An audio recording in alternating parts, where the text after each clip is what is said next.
అమరావతి అంతర్జాతీయ విమానాశ్రయ నిర్మాణానికి ముహూర్తం సమీపిస్తుందా? అంటే దీనికి అవుననే సమాధానం వస్తుంది. రెండో దశ ల్యాండ్ పూలింగ్‌కి సంబంధించి ఆంధ్రప్రదేశ్ ప్రభుత్వం పనులు చకచకా కంప్లీట్ చేసింది. అలానే రైతాంగాన్ని ఒప్పించింది. చాలామంది తమ భూములు ఇవ్వడానికి సంసిద్ధత వ్యక్తం చేశారు. ముఖ్యంగా ఏపీ సీఎం చంద్రబాబు నాయుడుతో భేటీ తర్వాత రైతులందరూ కూడా ల్యాండ్ పూలింగ్‌కి సహకరిస్తామని మాటిచ్చారు. అలానే ఇమ్మీడియేట్‌గా మరుసటి రోజే భూములు ఇచ్చేటువంటి, దఖలు పరిచేటువంటి ప్రక్రియ ప్రారంభమైంది. ముఖ్యమంత్రితో భేటీ సమయంలో కూడా అమరావతి అంతర్జాతీయ విమానాశ్రయానికి సంబంధించినటువంటి చర్చ ఆసక్తికరంగా జరిగింది.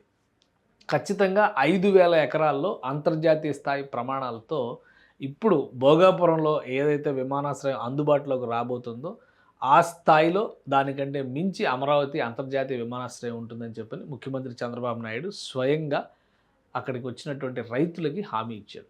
అంటే రెండో దశ ల్యాండ్ పూలింగ్కి సంబంధించి జరుగుతున్నటువంటి ప్రక్రియ ఒకసారి మనం చూద్దాం. అమరావతి అంతర్జాతీయ విమానాశ్రయం వస్తే బహుశా అమరావతి చుట్టుపక్కల ఇలా ఉండొచ్చు అని ఏఐ చెప్తుంది ఈ మాట. సో ఈ అమరావతి ఇంటర్నేషనల్ ఎయిర్పోర్ట్కి సంబంధించి డిజైన్స్ అన్నీ కూడా చాలా చేస్తారు. ఇక్కడ ల్యాండ్ పూలింగ్కి సంబంధించి ఒక క్లారిఫికేషన్ ఏంటంటే రెండవ దశ ల్యాండ్ పూలింగ్కి ఈ ఏరియాస్ మొత్తాన్ని కూడా రాష్ట్ర ప్రభుత్వం ల్యాండ్ పూలింగ్కి తీసుకోవడానికి ప్రయత్నాలు చేస్తుంది. అలానే దాదాపు 1,50,000 ఎకరాలకు సంబంధించినటువంటి ఒక విస్తరణ ప్రణాళిక అంటే మాస్టర్ ప్లాన్ని రెడీ చేసుకునేటువంటి ప్రయత్నాల్లో కూడా ఏపీ ప్రభుత్వం ఉంది. అయితే ఈ విమానాశ్రయం ఎక్కడ వస్తుంది అనేటువంటి సందేహం చాలా మందిలో అలానే కొట్టుమిట్టాడుతుంది. ఇప్పుడు వస్తున్నటువంటి తాజా సమాచారం ప్రకారం గతంలో మనం ఒక వీడియో కూడా చేసాం. అయితే దాన్ని కొంతమంది విమర్శించారు కూడా.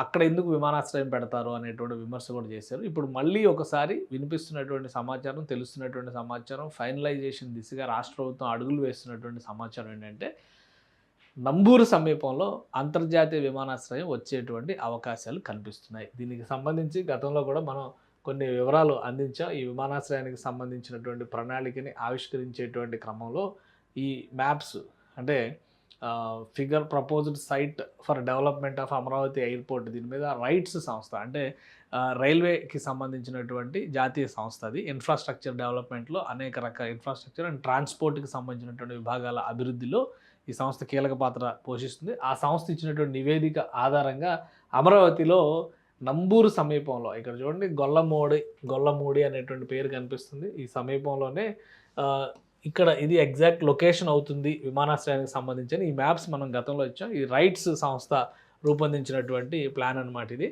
సో ఇప్పుడు మళ్ళీ దీనిపైన కసరత్తు మొదలైనట్టుగా తెలుస్తుంది. లొకేషన్ వైజ్గా చూస్తే అంటే మొత్తం 5,000 ఎకరాలు ప్రైవేటు భాగస్వామ్యంతో ప్రైవేటు భాగస్వామ్యం పైన కూడా విస్తృతమైన చర్చ. ఆల్రెడీ జిఎంఆర్ గ్రూప్ భోగాపురంలో ఎయిర్పోర్ట్ నిర్మించింది. అలానే అనేక ప్రతిష్టాత్మక సంస్థలు ఉన్న ఎయిర్పోర్ట్ల నిర్మాణానికి సంబంధించి అమరావతి నిర్మాణంలో టాటా సంస్థ కీలక పాత్ర పోషించేటువంటి ప్రయత్నాల్లో ఉంది. సో ఏవైనా కానీ ఒక ప్రతిష్టాత్మకమైనటువంటి సంస్థకి ఈ నిర్మాణ బాధ్యతను పూర్తిగా అప్పగించాలని చెప్పని ల్యాండ్ ఎక్విజిషన్ తర్వాత రాష్ట్ర ప్రభుత్వం భావిస్తున్నట్టుగా తెలుస్తుంది. సో ఇది మొత్తానికి ఒక డ్రాఫ్ట్ ప్లాన్ అప్పుడు రెడీ అయింది. ఆ ప్లాన్ ప్రకారం మనం చూస్తే కనుక ఎయిర్పోర్ట్ ప్రణాళిక ఏ విధంగా ఉండొచ్చు అనే దానికి నమూనా ఇది నంబూరు దగ్గర కనిపిస్తుంది. చూడండి ఇక్కడ నంబూరు అని కనిపిస్తుంది. మనం ఒకసారి మ్యాప్లోకి వెళ్ళి చూస్తే సో ఇది ఒకసారి లొకేషన్ వైజ్గా మనం చూస్తే కృష్ణానదికి యువతల పక్క NH-16 ఇది చెన్నై కోల్కతా చెన్నై జాతీయ రహదారి అంటారు కదా, దానికి ఇటుపక్క ఉండేటువంటి ప్లేసు నంబూరు. ఈ దిగువ ప్రాంతంలోనే ఇక్కడ వీళ్ళు ప్లాన్ చేస్తున్నారు. ఇటువైపు చూస్తే తెనాలి వైపు రూట్ కనిపిస్తుంది. అలానే ఇటు గుంటూరుకి దగ్గర కనిపిస్తుంది. ఇప్పుడు ఇక్కడ డెవలప్ అవుతున్నటువంటి అమరావతి ఈ ఏరియాలో ఉంటుంది. ఇది అమరావతికి సంబంధించినటువంటి వ్యవస్థ. ప్లస్ ఇటువైపు విజయవాడ నగరం ఉంటుంది. విజయవాడ నగరానికి మళ్ళీ అవతలగా గన్నవరం ఎయిర్పోర్ట్ అనేది ఆ చివరకు ఉంటుంది. అంటే మొత్తానికి గన్నవరం ఎయిర్పోర్ట్కి ఈ ఎయిర్పోర్ట్కి మధ్య దాదాపు 60 కిలోమీటర్ల డిస్టెన్స్ ఉండేటువంటి అవకాశం ఉండొచ్చు. 50-60 కిలోమీటర్ల మినిమం ఉండేటువంటి అవకాశం ఉంటుంది అనమాట. సో లొకేషన్ వైజ్గా దీన్ని ఎంచుకునేటువంటి ఛాన్సెస్ ఉన్నాయి. వాస్తవానికి ల్యాండ్ పూలింగ్ జరుగుతున్నటువంటి ప్రాంతాలను బట్టి మనం చూస్తే ఇక్కడ ఈ ప్లేసెస్లో అంటే మెట్ట ప్రాంతంగా ఉండేటువంటివి ఇటువైపు ఈ తాడికొండ ఈ ఏరియాలో కూడా ఆప్షన్స్ ఉన్నాయని చెప్పని గతంలో అనుకున్నారు. కానీ రైట్స్ సంస్థ అధ్యయనం చేసింది, జాగ్రఫీ పరంగా అధ్యయనం చేసింది మాత్రం ఇటువైపు నంబూరు దగ్గరలోనే అధ్యయనం చేసింది. సో ఇక్కడ ఉప్పలపాడు బర్డ్స్ శాంక్చురీ ఒకటి ఉంది. సో దానివల్ల ఇబ్బంది ఎదురవుతుంది అనేటువంటి చర్చ కొంత జరిగిన మాట వాస్తవం. కానీ అన్ని రకాలుగా టోపోగ్రఫీని జాగ్రఫీని స్టడీ చేసిన తర్వాతే ఈ నివేదిక ఇస్తారు. కాబట్టి ప్రత్యామ్నాయ నివేదిక పైన కూడా కసరత్తు చేయాలని చెప్పని ముఖ్యమంత్రి గతంలో సూచించినట్టుగా కూడా సమాచారం వచ్చింది. కానీ అక్కడ ఉన్నటువంటి మోస్ట్ పాసిబుల్ స్పేసెస్లో ఈ నంబూరు పరిసర ప్రాంతాలే ముఖ్యమైనవి అని చెప్పని భావిస్తున్నట్టుగా తెలుస్తుంది. సో దీనిపైన అతి త్వరలో ఒక స్పష్టత వస్తుంది. ఆ స్పష్టత వచ్చిన తర్వాత ఇప్పుడు ల్యాండ్ పూలింగ్ జరుగుతున్నటువంటి ప్రదేశాలు పెదపరిమి, ఇవన్నీ కూడా పెదపరిమి, ఇంకా దిగువకు వెళ్తే తాడికొండ ప్రాంతం అంతా వస్తుంది.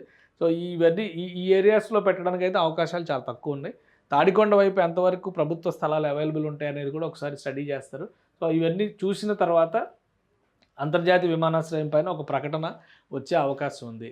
జూలై, ఆగస్టులో భోగాపురం ఇంటర్నేషనల్ ఎయిర్పోర్ట్ని ప్రారంభించే దిశగా ఆంధ్రప్రదేశ్ ప్రభుత్వం అడుగులు వేస్తుంది. దానికి సంబంధించి ప్రధానమంత్రి అపాయింట్మెంట్ కోరుతూ కూడా ఏపీ ప్రభుత్వ అధికారులు ఒక విజ్ఞప్తి లేఖను కూడా రాశారు. సో అది వచ్చేలోపు ఇక్కడ ఒక క్లారిటీ వస్తే కనుక అమరావతి ఇంటర్నేషనల్ ఎయిర్పోర్ట్కి సంబంధించి కూడా ఒక ప్రకటన వస్తుంది. ఇటీవల కేంద్ర ప్రభుత్వం పార్లమెంట్లో ప్రకటించింది 100 విమానాశ్రయాలు కొత్తగా దేశంలో నిర్మించే దిశగా అడుగులు వేస్తుంది.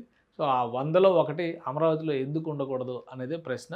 భవిష్యత్ అవసరాలను దృష్టిలో పెట్టుకుని అమరావతిలో ఒక భారీ స్థాయి అంతర్జాతీయ నగరం ఆవిర్భవిస్తున్నటువంటి తరుణంలో ఆ స్థాయి హంగులున్నటువంటి విమానాశ్రయం కూడా ఉండాలని ఆంధ్రప్రదేశ్ ప్రభుత్వం భావిస్తుంది.